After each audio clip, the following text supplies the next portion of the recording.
Hello everybody and welcome. In this video I'm going to show you how to disconnect your earbuds LENOVO ThinkPlus XT92 from your Android device.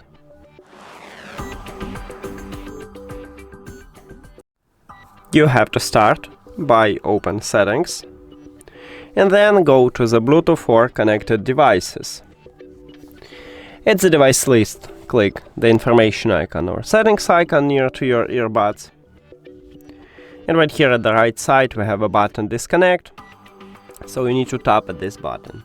But before I tap on it, I will tell you the difference between disconnect and unpair.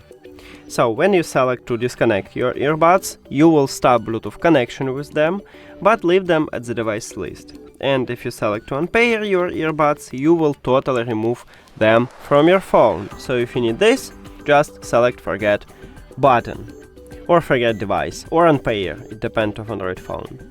Now let's disconnect them, so disconnect, and now, as I said, I stop Bluetooth connection with them, but still have them at the device list, and I can easily reconnect them. So that's it. Thank you for watching this video. If you found it helpful, please consider subscribing to the channel and leave the like on the video. See you later!